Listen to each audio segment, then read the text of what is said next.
Yang kedua, wal hasadu yuziluddin. Hasad itu bisa merusak agama. Hasad itu sifat hasad. Tahu hasad, Pak ya? Kan di kita tuh ada yang namanya kepengen, iri, dengki, hasad. Ini kalau kepengen sama iri itu nggak dosa, Pak. Misalnya nih, tetangga Bapak baru beli mobil. Kapan beli mobilnya? Kemarin, Masya Allah ya, pengen juga punya mobil kayak gitu. Nah, pengen kayak gitu nggak dosa, Pak. Nggak dosa, nggak ada istilah, aku pengen juga ada mobil kayak gitu. Dosa nih. Enggak, itu fitrah, Pak. Kepengenan itu fitrah.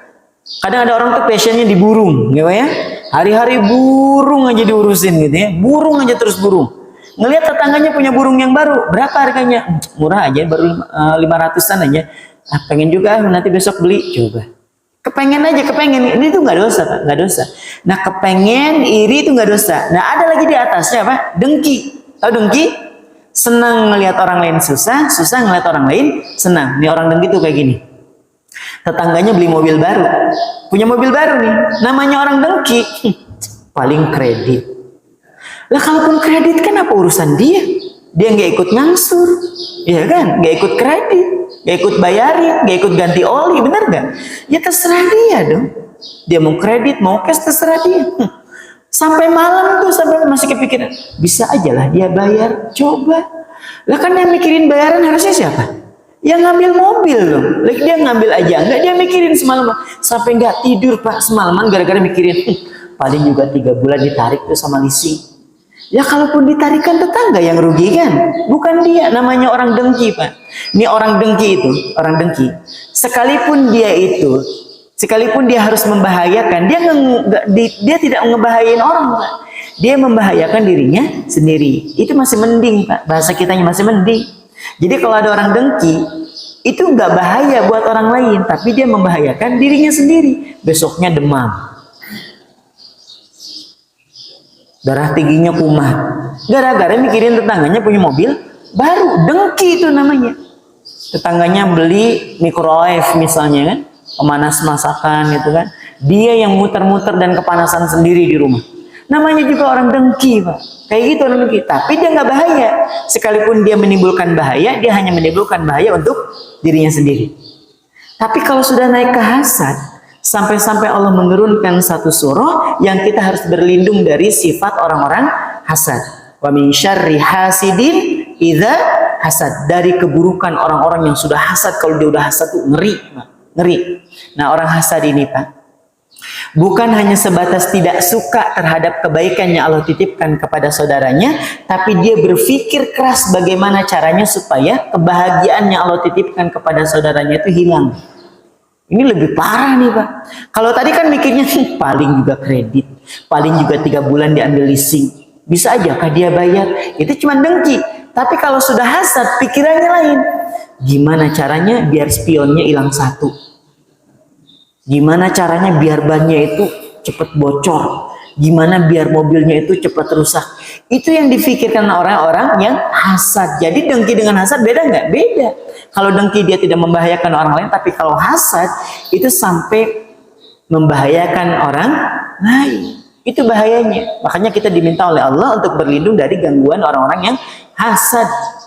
Nah, ada satu kisah yang termaktub dalam kitab Risalah Kusyairiyah berkenaan dengan masalah hasad ini. Dulu di kerajaan Bani Saljuk, Maya. Nah, kalau Bapak sering nonton misalnya kerajaan-kerajaan Turki Utsmani, nanti kan nenek moyang ketemu dengan Saljuk, Bani Saljuk. Dulu ada kerajaan Islam, Pak, kerajaan Islam. Ada seorang raja itu punya banyak penasihat. Ini kalau Bapak suka nonton drakor misalnya, drama Korea atau film-film kekaisaran lah. Kalau ada satu kerajaan, banyak kerajaan, lebih banyak menteri atau lebih banyak penasehat? Jawab aja dulu siapa itu benar. Ayo. Penasehat. Semangat sekali jawabannya. Lebih banyak penasehat, Pak, dibanding menteri. Lebih banyak penasihat. Pokoknya kalau pas nonton-nonton film Korea kerajaan, itu penasihat bisa ratusan, Pak. Menterinya cuma puluhan aja. Penasehat. Saking pentingnya orang tuh dinasehati, Pak. Nah, salah satu penasihat raja ini ada yang punya sifat hasad. Punya sifat hasad. Bukan dengki lagi, hasad. Ketika ada satu penasihat ngobrol dengan raja, selesai ngobrol, kemudian si penasihat yang hasad ini ngomong ke raja, wahai raja, mohon maaf ya Paduka, kenapa? Tadi saya habis ngobrol dengan penasihat yang tadi, padahal dia nggak ngobrol, dia ngada-ngada aja. Kenapa? Katanya nih, ini mohon maaf sekali ya Paduka, mohon maaf. Kenapa? Kata dia, mulut raja bau katanya. Coba bayangin, mulut raja bau. Kita sama orang biasa, apalagi kalau kita punya usaha ngomong sama customer kan, dia mau mulutnya membau bangkai juga kita layanin kan. Kita jaga betul nih perasaan dia. Ini raja loh digituin. Betul. Lihat aja kalau dia ngomong sama raja. Selesai nih makan siang udah selesai gitu kan ya. Nanti ku panggil dia. Panggil dia setelah siang. Dipanggil selepas sholat zuhur. Dipanggil ke raja. Kok kamu tahu? Kan sebelumnya kan ditanya, kok kamu tahu kalau dia mengatakan bahwa mulut saya bau? Coba aja lihat. Dia kalau ngomong sama raja pasti menutupi hidungnya. Dipanggil siangnya sama raja. Pas datang, betul. Ketika raja ngobrol dengan satu penasehat ini, raja penasehat mengangkat bajunya kayak gini. Kan kalau baju-baju yang kebesaran, Mbak ya, tahu kan baju-baju yang lebar tuh diangkat kayak gini. Tersinggung betul raja itu. Betul, memang kata penasehat yang itu bahwa dia mengatakan mulut saya ini bau. Akhirnya raja menulis surat ke satu menteri. Siapapun yang membawa pesan ini, penjarakan atau penggal dia. Udah, dikasih ke penasehat bahwa ke menteri itu kamu akan mendapati hadiah yang besar. Pergi nih penasehat ini, baru juga sampai depan istana, si hasad datang. Apa kata raja? Niatnya mau ngolok. Kata penasehat apa? Aku mendapati titah dari raja untuk menyampaikan titah ini ke menteri. Ini pesan rahasia. Apa isinya? Mana tahu, orang raja yang ngasih, ini rahasia. Terus apa yang raja omongin? Raja akan memberikanku hadiah dari menteri itu. Hadiahnya besar katanya.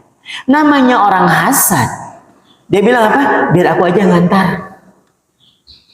Biar aku saja yang mengantar. Dan kisah itu bukan kisah dongeng. Ini ada dalam kitab Risalah Kusyairiyah yang disusun oleh Imam Kusyairi. Coba bayangin. Akhirnya diambil tuh dan dia pergi. Dan kita tahu ya ujungnya, walaupun dalam kitab ini tidak dijelaskan bagaimana endingnya, tapi kita sudah tahu nih bagaimana nasib orang ini. Dan ternyata usut punya usut, sebenarnya si orang tadi tuh nggak pernah ngobrol dengan penasehat, nggak pernah. Tapi ketika dipanggil oleh raja, si penasehat yang harusnya dapat hukuman tadi, dipanggil sama si hasad, sini sebentar. Ya aku dipanggil raja lah, nggak, sini aja dulu sebentar nih, makan acar spesial buat kamu. Disuruh makan acar. Kalau acar kita paling bawangnya bawang putih, Pak. Kalau acar di sana bawang bombay, Pak. Paham ya? Jadi ketika ngobrol sama raja nih, udah kadung makan nih, dia menutupi mulutnya. Kenapa? Karena khawatir raja itu merasa tidak nyaman dengan bau mulutnya. Jadi bukan karena mulut rajanya bau, dia tuh ngangkat kayak gini ngomong sama raja itu supaya apa? Supaya raja nggak merasa terganggu dengan nafasnya. Coba Pak, namanya orang hasad itu dia bukan hanya sebatas bisa mencelakai diri sendiri, tapi bisa mencelakai orang, dan itu merusak agama. Dalam agama kita, agama Islam, sebagai penutup nih, sebagai orang Islam, di dalam agama kita bohong itu boleh nggak? Nggak boleh. Mencelakai orang boleh nggak? Nggak boleh. Menghilangkan nyawa orang boleh nggak? Nggak boleh. Mengadu domba orang Muslim boleh nggak? Nggak boleh. Dan karena hasad, dia langgar semua itu. Dia langgar. Itu sampai hampir mencelakai orang, Pak, karena hasad itu. Kebayang nggak kalau kisah ini kejadian, ternyata yang si penasehat dipenggal atau dipenjarakan, apa kabar yang sampai ke kita? Tuh, orang Islam aja yang menghukum orang Islam. Orang Islam aja membunuh orang Islam. Celaka agama kita gara-gara orang yang hasad ini. Makanya kalau sudah ada perasaan dengki, istighfar banyak-banyak supaya nggak naik ke hasad. Tetangga rumah ngerenovasi rumahnya, pusing dia semalaman. Dari mana dia dapat uang sebanyak itu? Lah kan urusan dia sebenarnya kan ya. Namanya juga orang dengki, Pak. Jangan ya, kalau sudah punya perasaan dengki, istighfarin banyak-banyak supaya nggak naik level sampai ke tingkat hasad. Nah mungkin ini yang bisa disampaikan. Sudah masuk waktu syuruk, silakan melakukan salat sunnah syuruk. Mudah-mudahan Allah membalas kebaikan kita pada pagi hari ini sebagai orang yang berhaji dengan haji yang sempurna ya. Amin ya rabbal alamin. Ustaz tadi bukannya 4, sengaja diawet-awet biar bulan depan kita tambahin lagi 2 ya. Nah, ya bagus man ya. Nah, jadi pekan depan 4 permata pekan depan, bulan depan ya kalau masih sempat. Kayaknya udah Ramadan sih. Nanti disampaikan di kultum lah kalau memang ternyata nggak sempat. Tapi mudah-mudahan yang sederhana ini bisa memberikan manfaat. Ingat tadi 4 permata yang ada pada diri manusia. 1, akal. Yang kedua, agama. Yang ketiga, rasa malu. Yang keempat apa?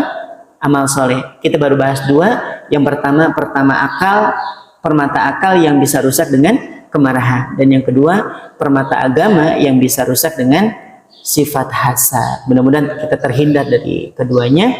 Mudah-mudahan bisa bermanfaat buat kita semuanya. Aku qouli hadza. Wassalamualaikum warahmatullahi wabarakatuh.